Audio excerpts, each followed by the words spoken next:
구강을 조금 더 자세히 볼 수 있는 방법이 있는데 김민주 선생, 제가 집에 항상 있는 준비를 했어요.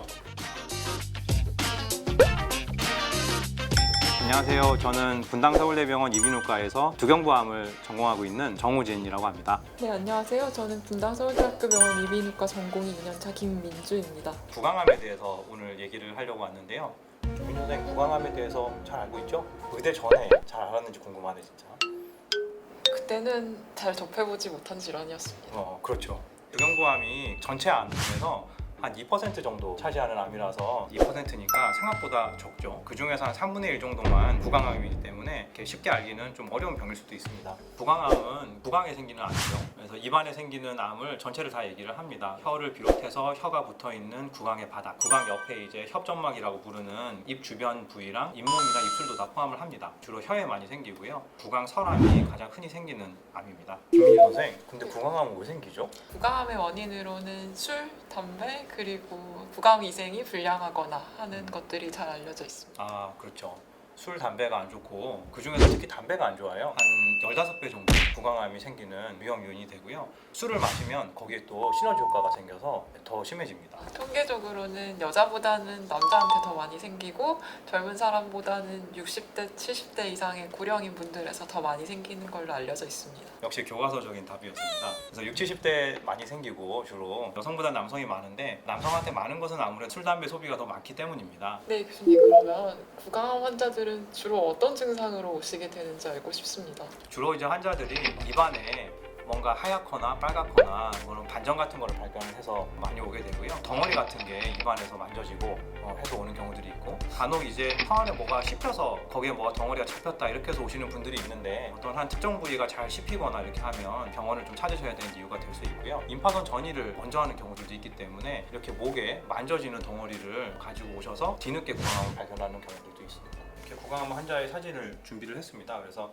보시면 혀가 이렇게 있고 여기가 이제 구강암이 있는 부위인데요. 구강암이 있는 부위는 궤양처럼 이렇게 생겼죠. 환자가 왔는데 네. 단순 구내염이랑 어떻게 구분하죠? 주로는 궤양이 생겼는데 3주 이상 낫지 않거나 방금 말씀해주신 목에 만져지는 멍울이 있거나 하는 경우에 의심해 볼 수 있을 것 같습니다. 단순 구내염이 있으신 분들은 되게 재발성으로 생기는 경우가 많기 때문에 본인의 증상을 스스로 잘 아시는 경우가 많고, 나이대가 조금 더 젊은 경우가 더 많은데, 구강암이 의심이 되시는 분들은 이제 연세가 많은 경우들이 많고 2, 3주 이상 이렇게 똑같은 증상이 약을 먹어도 이제 호전되지 않는다 그러면 반드시 이비인후과를 찾으셔서 입안에 대해서 검진도 받으시고 필요에 따라서는 조직 검사 같은 것도 하셔야 될 거라고 생각합니다. 잘 보이는 부위에 있기 때문에 입안을 이제 서랍자랑 그 다음에 밝은 광원을 이용을 해서 샅샅이 뒤져보는 게 가장 중요하고요. 목 부위에 대해서 촉진이나 이렇게 손으로 만져보고 필요에 따라서는 이제 초음파 같은 것으로 검진을 해서 혹시 전이가 돼서 문제가 될 만한 임파선이 있는지 그런 것들을 확인하는 게 중요하겠습니다. 쉽게 집에서 자가 진단도 가능한데요. 집에서는 어떤 기구를 쓰면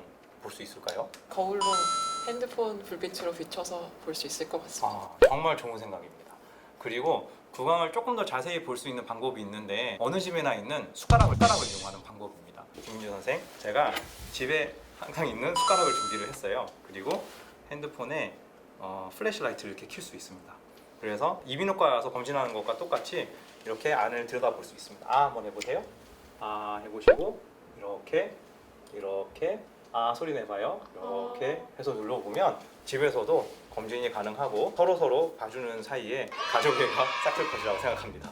우리가 방금 구강암 환자를 수술하고 왔는데 구강암의 치료가 어떻게 되죠? 구강암은 기본적으로 수술을 하는 병이고, 좀 더 추가적인 치료가 필요한 경우에는 방사선 치료나 항암 치료 등도 추가적으로 고려해 볼 수 있습니다. 네. 진행된 기술일수록 구강의 구조물들을 많이 제거해야 되기 때문에 설암이라고 하면 그럼 혀의 일부만 떼내는 수술일 수도 있지만, 더 진행된 경우에는 잇몸을 제거하거나 아니면 턱뼈를 잘라야 되는 큰 수술을 받으셔야 될 수도 있습니다. 더더욱이나 조기에 발견하시는 것이 매우 중요하겠습니다. 김민주 선생님, 오늘 구강암에 대해서 많은 이야기를 나누는데 새로 뭔가 배운 게 있나요? 숟가락으로도 자가 진단을 할 수 있다는 건 처음 배웠습니다. 저도 가끔 우리 아이들 봐줄 때도 쓰곤 하는데요. 구강 검진을 할 때 더없이 좋은 방법입니다. 2, 3주가 지나도 낫지 않는 구강의 병변이 있으면 병원에 오셔서 전문적인 상담을 받아보시는 것이 좋겠습니다. 원인이 되는 술, 담배 꼭 끊으시고 구강위생 잘 챙기셔서 건강한 생활 하시기를 바랍니다. 감사합니다.